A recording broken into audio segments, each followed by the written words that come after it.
I'm Julie McDowell with Dandelions and Poppies. You're watching Home Talk.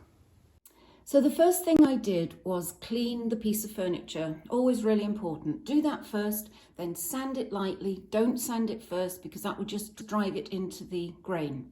I'm going to use this really pretty batik fabric that I have. It's 100% cotton, and that is what you need to use. Cotton fabric. You can use quilting fabrics, anything like that, even cotton sheets.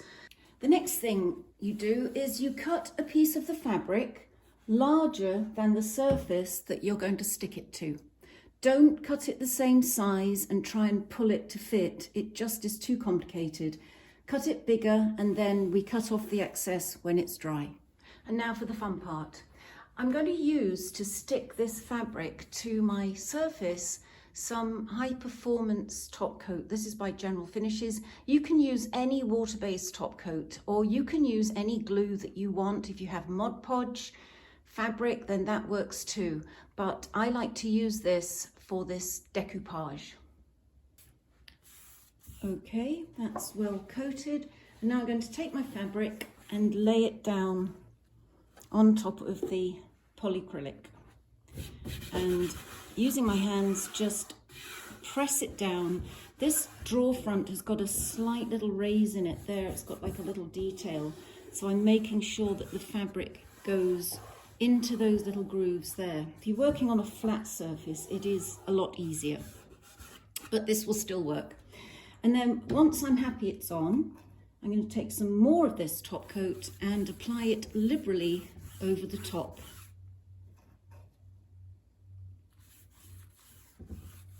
And the most important thing is that we have to make sure that it goes over the edges like this, more than we actually need to cover the drawer. Now you may want to put gloves on for this next part, because we're now going to use our hands to really make sure this is stuck down. And if you start to get any wrinkles, you just pull it up and pull the fabric. The fabric's dry now. It's completely stuck down on the drawer front, and now we have to cut away the excess.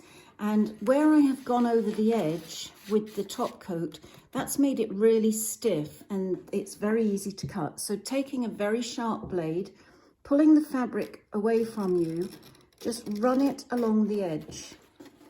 You have to have a very sharp blade. It makes it very easy. It's like a knife going through butter.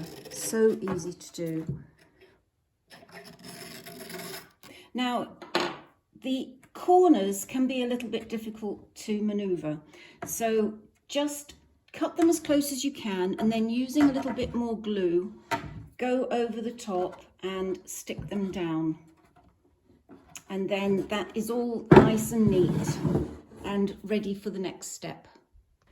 Okay, this is all trimmed up now and everything's stuck down, but when you run your hand over it, at this point it feels really rough, and that is because the top coat has dried, or your glue, whatever you're using, has dried on the fabric, and it doesn't feel very nice at all. So the next step is, this is a 320 sanding sponge, and I'm going to very lightly sand the fabric.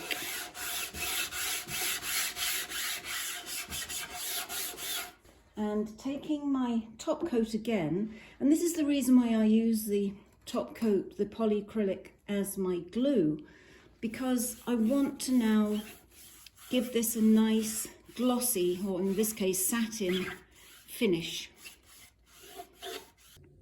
I've coated the whole top now, and I'm now going to leave that to dry. When that coat has dried, I repeated the process. So I sanded it very lightly again, and then I gave it another coat of top coat, the polyacrylic, and left it to dry. And this is how it looks now. It feels really smooth. You can see the shine on the fabric now, and it really looks like it's been painted. And here is my finished chest of drawers. I have given this little pine chest a whole new lease of life. It's all top coated now, new hardware on the drawers, and I also decoupaged the fabric onto the sides as well. So happy with this, I love it. I hope you've enjoyed this episode and I have inspired you to have a go. I'm Julie McDowell. I'll see you next time.